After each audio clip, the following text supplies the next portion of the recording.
Esto nos llevaría a pensar, para algunos, el discurso de la interculturalidad quizás es un tanto crítico, pero de repente se requiere también el que sea liberador. Y algunos lo verían como una utopía. Sí. Y usando un poco el lenguaje de los 80s, ¿cómo le haríamos para que la interculturalidad fuera un signo de esperanza? Sí, para que los sueños puedan ser vividos. Para vivir los sueños. Y eso requiere, primero, usar los mecanismos con los que contamos, ¿verdad? El caso de México, de Centroamérica, 20 países que han ratificado el convenio 169. Y al ser ratificado el convenio 169 se convierte en ley del país y por lo tanto puede ser demandado el cumplimiento. Sí. Entonces los pueblos indígenas deben de usar más el instrumento del convenio 169 porque es ley. Y ahí está el derecho a la educación intercultural, ¿no? No es en el aire, ahí tiene un sustento jurídico. Los pueblos indígenas tienen derecho a una educación intercultural de la más alta calidad y a participar en el diseño, en la ejecución, en la implementación, a una educación en sus propias lenguas, a preservar sus culturas, a preservar sus artes, sus propias maneras de crear el conocimiento. Eso es un derecho que ya está establecido en los estándares internacionales y está en los estándares nacionales. Y está en la declaración también de Naciones Unidas sobre los pueblos indígenas. Entonces yo creo que hay que trabajar esos dos instrumentos junto con los marcos jurídicos nacionales, cómo se van contrastando. Pero también cómo los pueblos van también haciendo más incidencia, más cabildeo, ser vigilantes en cómo se cumplen esos derechos colectivos, incidir también ante las universidades, ante el Estado, como cumplidor, como el portador de obligaciones, ¿no?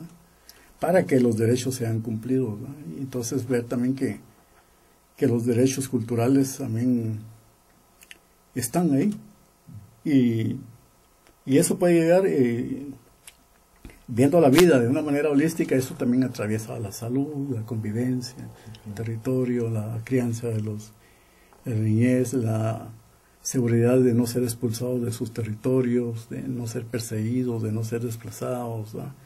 De no seguir siendo discriminados también con las distintas maneras de la discriminación, la abierta, la encubierta.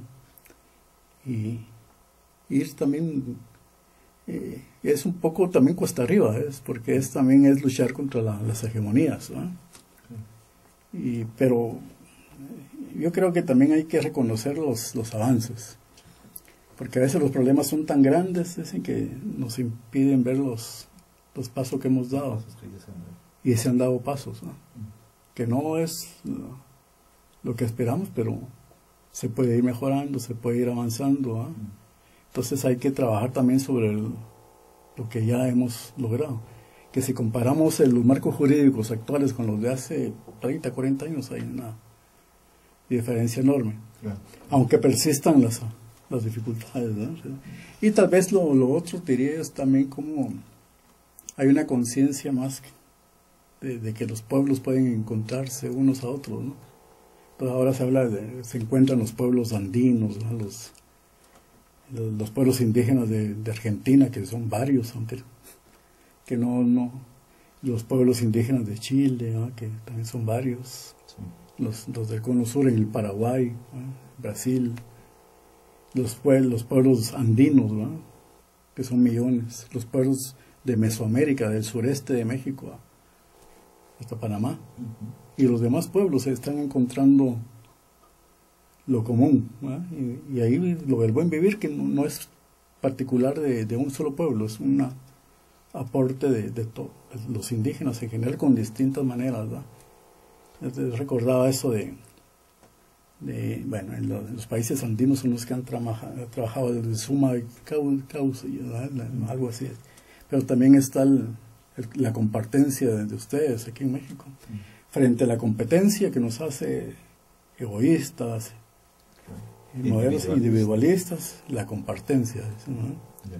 Y lo que decían el pueblo misquito de Nicaragua, que hacen una trilogía como del buen vivir, ¿no? Juntos tenemos, juntos hacemos y juntos compartimos, ¿no?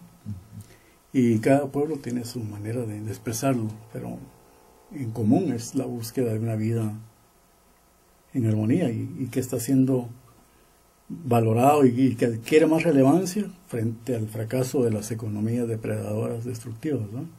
Por mucho que ahora se quieran reinventar, ¿no? Comprendo.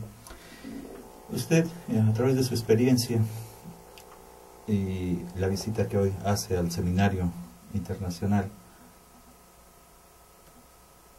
¿cómo ve este espacio para la construcción de esos signos de esperanza? Estuve navegando, explorando un poco en los foros, porque en los procesos de educación intercultural también hay que usar las nuevas tecnologías, ¿no? Sí, sí. O sea, no es que no se usen, hay que usar todas las tecnologías porque son patrimonio de la humanidad. Entonces, una buena experiencia es que empiecen a usar las tecnologías de información, así sea en comunicación, las TICs, ¿no? Sí. Entonces ahí en los foros, toda esta pedagogía intercultural y todo se puede aplicar en la virtualidad. Claro. O sea, en los foros virtuales ahí podemos aplicar el diálogo intercultural, los saberes en la misma virtualidad. Entonces yo he visto que en los foros del seminario, que sí hay una búsqueda, hay un faro que está iluminando la búsqueda, que realmente es esto, realmente cómo construir modelos de vida sostenibles, ¿no? Enraizados en la cultura, en la lengua, ¿no? Sí. Y se ve mucha juventud, porque es importante la aparición de la juventud, porque las personas de sabiduría son las mayores, pero la sabiduría solo se reproduce si hay un diálogo intergeneracional, ¿no? Si esa sabiduría es transmitida a otras generaciones. Por eso hay que juntar a los mayores con los jóvenes para preservar y lograr la continuidad de la cultura en todas sus expresiones, ¿no? Y sí, que es un potencial tener primero el territorio, estar en un entorno cultural y tener la infraestructura y eso. Ahora a eso hay que ponerle el alma y el espíritu indígena, ¿no? Muy bien, muy bien. Un célebre periodista mexicano, Ricardo Rocha, suele concluir sus diálogos preguntando si hay algo que no preguntó, pero que es necesario decir, si hay algo que se debe aportar porque enriquece el diálogo que ya se ha entablado, y eso quisiera preguntar. ¿Qué se nos queda? Bueno, yo creo que tal vez cómo podemos visualizarnos lo que hacemos ahora, y con lo que los mismos pueblos indígenas nos han enseñado, tener una mirada larga. O sea, la mirada corta no te permite ver la vida en totalidad. Entonces cuando emprendes el camino y cuando emprendes proyectos para tu pueblo hay que tener la mirada larga, la capacidad de ver lejos, ¿no? Sí. Y un camino acompañado, ¿no? Entonces eso es lo que hay que cuidar siempre y aplicarlo en cada momento y que estamos con los pueblos, ¿eh? Planificando el territorio, discutiendo. Entonces cuando la educación popular o la investigación participativa dice que todos los procesos de reflexión y todo tienen sentido cuando se problematiza y se llega al planteamiento de acciones, ahí es donde la filosofía indígena nos dice sí, pero con la mirada larga de tu pueblo, ¿no? Y pueblos que han permanecido. Sí. Que han permanecido. Y conservan esa mirada hacia.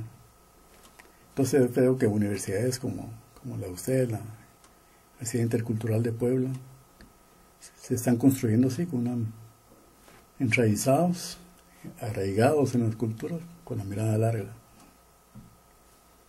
Que tal vez es lo que estamos compartiendo todos los que estamos en estas búsquedas, ¿no? Sí, sí, sí. Ha sido un honor dialogar con usted. Muchas gracias por sus Ha comentarios. sido, gracias, este enriquecimiento mutuo, así dicen los indígenas, ¿no? Sí, Nos enseñamos unos a otros, eso es. así se construye el conocimiento. Gracias, Aarón. Gracias. Muy amable.